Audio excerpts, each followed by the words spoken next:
Hello and welcome back to the channel. There's another episode of Ryan's Roundup. So I sit with a bird of prey of my choice and talk about things that have been going on recently and things that are coming up as well. My bird of choice this time is Diego here, who is a white-faced owl. They're found in northern Africa and also parts of Europe and Asia as well. One of the most unusual looking owls we have, and I'll talk about him a bit more in a moment. I have a little list of things I want to talk about here. This is the last video actually on the Owl Adventures channel for this month of January. And it's the first month where we've been actually putting out a video every single Wednesday and Sunday, and I am somehow managing to keep on top of it, and I will endeavour to do so. A little bit of news on the channel actually. And this might surprise some of you. We've only just become monetized actually. It's taken, I think, nearly 4 years for it to happen. I haven't been consistently putting out videos over the 4 years, to be fair, and if I had been, I probably got there a bit sooner. But it's a nice little milestone for the channel. However, the channel has made me more money and brought in other opportunities much greater than that before it was monetized, and will continue to do so. And that's one of the reasons why I do this channel. It's really important as a marketing tool, but also as a way to connect with people around the world, both those who are falconers and those who are just interested in what we do here. So the tiny owls that we have tiny owls, we call them tiny owls as opposed to small owls, in our collection, and we're going to be getting a lot more this year. I'll talk about that shortly, because they are small and easy to handle, great for kids to interact with. They are very interesting looking. People don't always realise you can get very small owls, and really a white-faced owl is almost a medium-sized owl compared to some owls which are very, very small.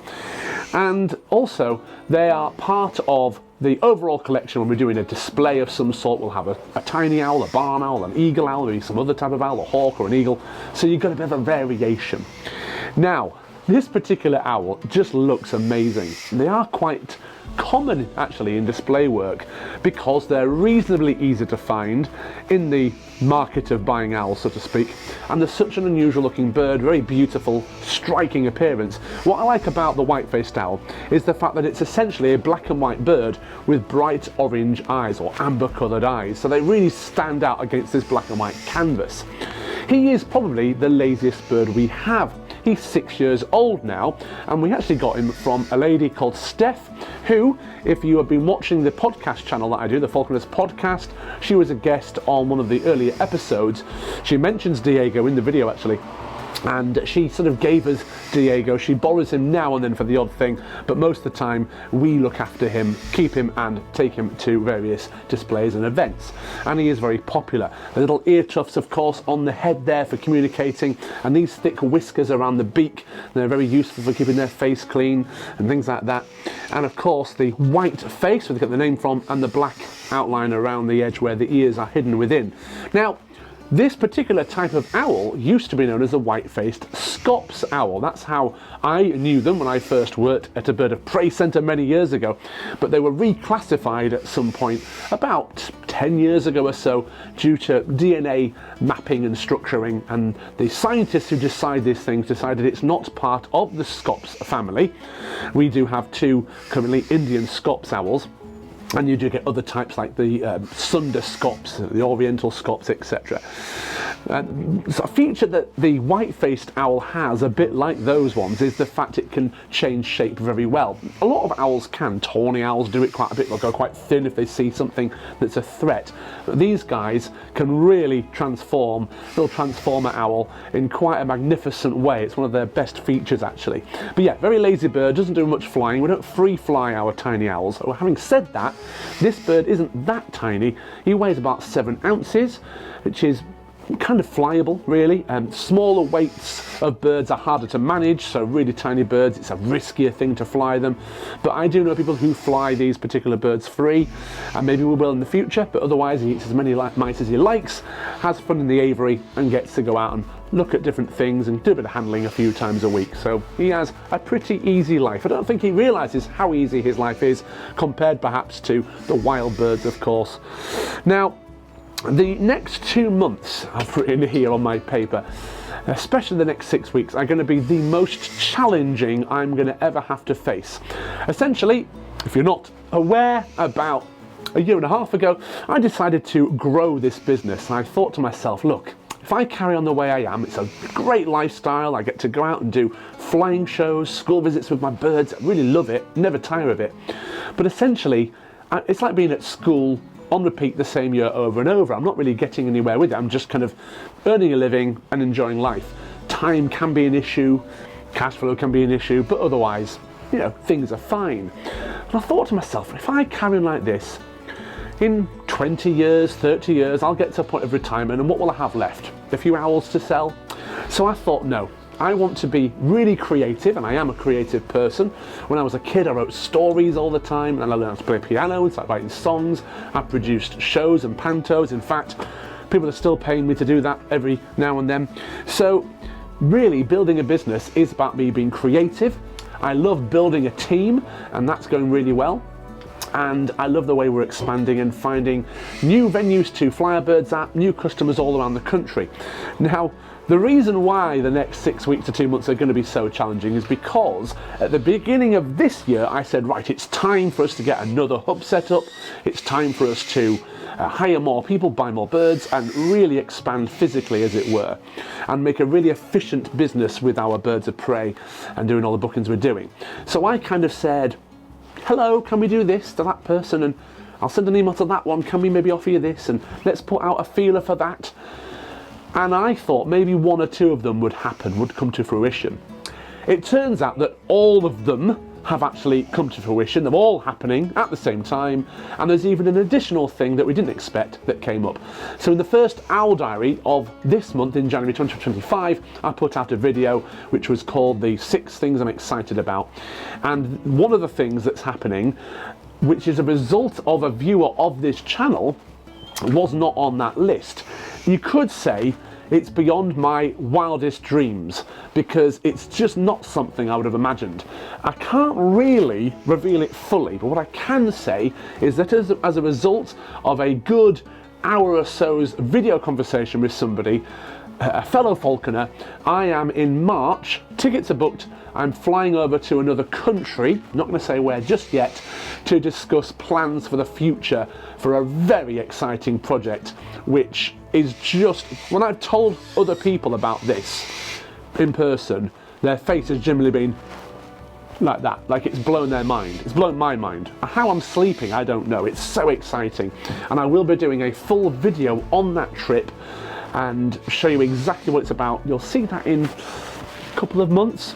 Bit of a wait, but I just wanted to mention that. But the other things we're doing, we've had a display in York for the last 14 years. The first 2 years were in the Coppergate Centre, which is near the Viking Museum there.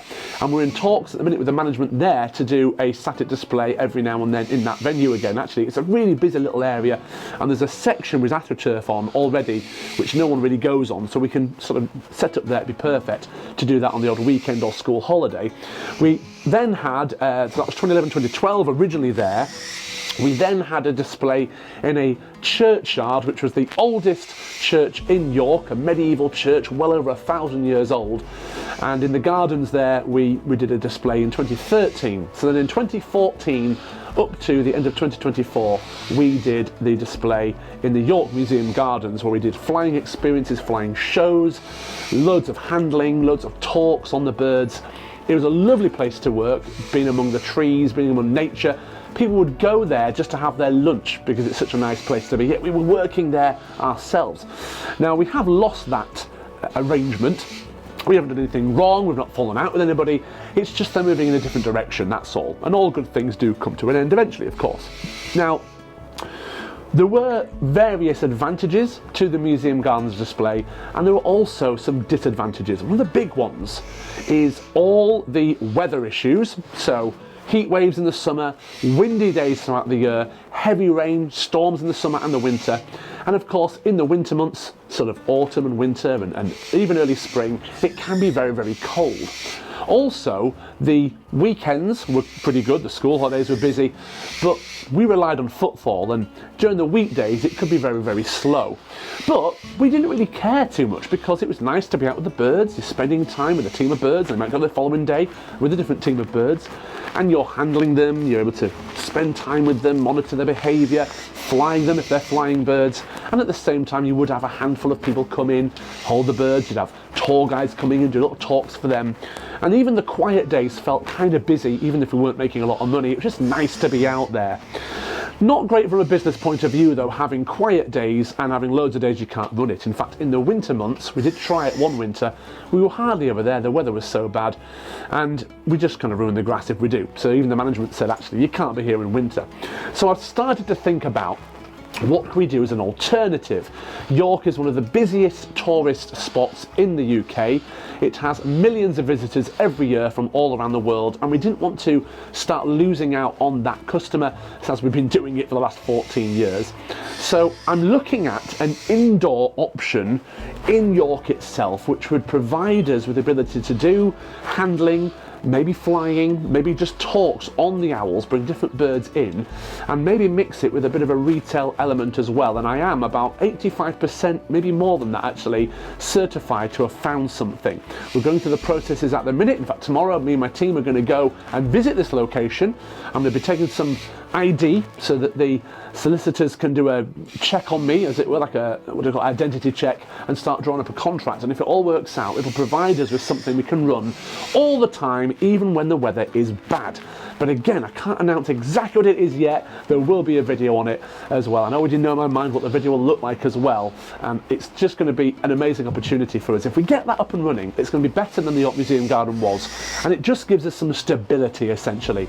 It also is a great opportunity for all the volunteers we have to come and work with the birds, because we get a lot from various colleges.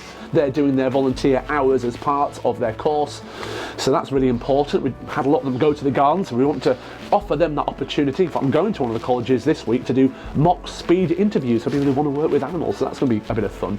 And there's also, of course, the opportunity for our team members to have somewhere regular as well, which won't be called off because of bad weather and things like that. So it's great for the team members, great for the volunteers, it's good for the birds because somewhere different to go, a bit of visual stimulation. That's what an owl like this absolutely loves the most.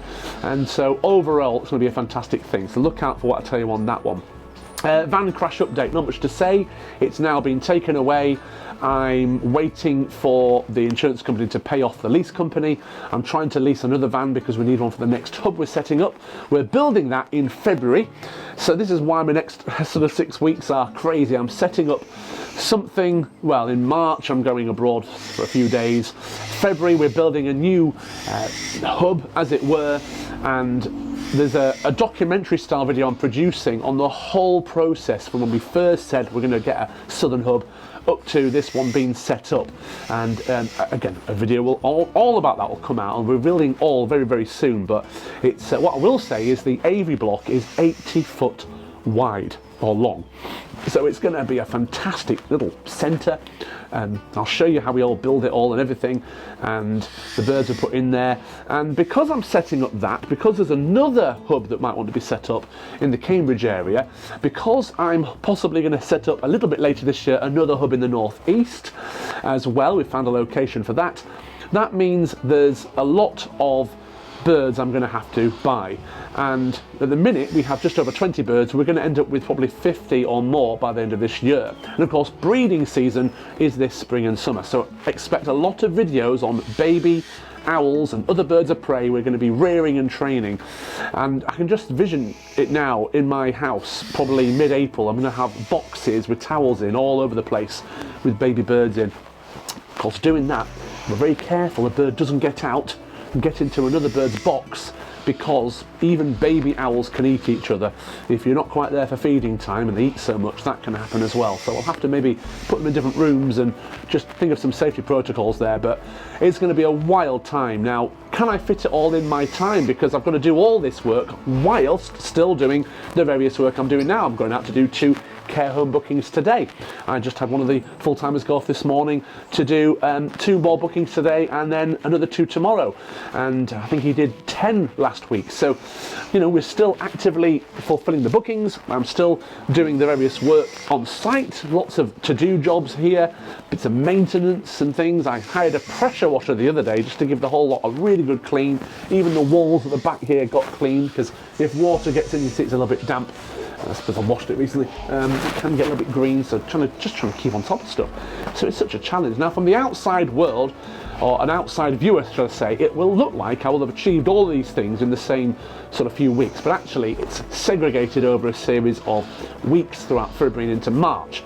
So at the minute I've got a weekend to do some prep work, then there's a few days where I'm doing some preparations, and then I've got a couple of days off with my fiance and my children and things, just got to keep that balance going. And then I've got a full week building aviaries. In between that, I'm hiring new staff, training staff, but it's kind of organised in succession. I think the cash flow issue might be a problem because I've got a lot of investments to do in 1 month, and the way we work is lots of money comes in, it all goes straight out again. So it's going to get a lot harder before it gets easier, I think is the point, but I can't tell you how excited me and my team are about the whole thing. Oh yeah, I want to talk about the hooting in the night. This is an interesting thing. So our Ural owl, which we call Scout, a really great bird. I've been doing a lot of flying with that bird recently, mostly indoors because it's winter season and it's, you know, indoor work. And she's been actually really, really good. She is quite vocal. Usually it's her, you know, feed me noise, as it were, territorial noises and such. But on a night, sometimes, and her aviary is quite close to my bedroom, I have heard her making some really beautiful hooting noises, and then my eagle owls, which are also close by, are then hooting in response as well. And it wakes me up for a few minutes and then it all goes quiet again. Now sometimes wild owls, usually tawny owls, will come and investigate people who have birds of prey and make some noise at them. Once, many years ago, we actually had a little owl get into a burrowing owl's aviary. I think what had happened was we'd taken the burrowing owl out, the door was open, we were cleaning, we were doing whatever. We put the burrowing owl back in, closed the door, and went, hang on a minute, there's a little owl in there. And it refused to come out as well for a while. I think it was looking for a mate. And I do remember hearing it calling outside on an evening. Even though little owls are a diurnal bird, they're a daytime bird, it wasn't an evening when it was making noises, and that was the mating call that it was making. So these things can happen. Wild birds can interact with captive ones, sometimes when you're flying them as well. I've flown falcons before, been up in the air circling, and I've had wild peregrines come in and investigate, fly with them a little bit and fly off again. It's like they come in and go, oh, okay, well you're just a falcon, you've got some jesses on or whatever, I'll leave you alone. I don't know, it's hard to know what they would say. I want to finish then by talking about flying show ideas. So, if you go back onto this channel far enough, you'll find a video that I did where I strapped a helmet onto my head which had chicken, or quail I think, on the top, strapped on, and a GoPro camera, and Carl, who edits a lot of the videos we do on this channel and helps me out quite a lot, he edited that one. Carl from Red Lime, link in the description below to his website. And essentially, we did a video where the hawk, one of our Harris hawks, Roland, who turned 8 years old recently, when he was maybe only 4 years old, whatever, flew down the hill and chased me. So this is something we can do with hawks very easily, and other birds as well, which is where they chase some kind of lure. Now you have got these Bull X machines that essentially have a line which quickly move and the bird chases that. Sometimes you attach a little fake rabbit to the end, or a teddy bear. I'm thinking of doing something different, and one of our colleagues bought a couple of months ago a remote controlled car, and we think, if we put a little lure on the top of that and train the bird to chase it, that'll look great as well. Now on the recent it's not come out yet actually, on one of the podcasts that's coming out this Monday, I think it is, on the podcast channel, also link in the description to that, on the Falconist podcast, we have Kevin Robinson from the Loch Lomond Bird of Prey Centre, and he in there is talking about his rocrow, which is a robotic bird that the falcon chases. So there are lots of different ways of flying birds of prey, which is great for their fitness as well, and definitely great for their enrichment. There's no better enrichment than a bird of prey flying for its food, no matter how it might be doing that. But we're thinking, what can we do in the flying shows when we get into that summer season, we've got those arenas, remote control car be good, and we still have the hawk helmet, which me or one of the volunteers who work with the team could put on and run, and the hawk would chase them as well. So really some exciting ideas there. I welcome your questions, please do comment below, and any ideas you've got for videos as well, because even though we've got lots of ideas already, I want to produce things that you are going to enjoy. So any advice videos on falconry you'd like, anything you'd like to see, please let me know. When it comes to really good free flying videos, I'm waiting for some better weather. It's raining now. Luckily I'm under a shelter here, but we've got another stormy week ahead of us, so we're going to put up with that. Right then, Diego, you and me are going to go now to a care home with a few other birds of prey to give those residents a delightful afternoon session. I hope you're enjoying the week that we're in. It's nearly February, January's nearly over. Thank you for watching, and until next time, goodbye.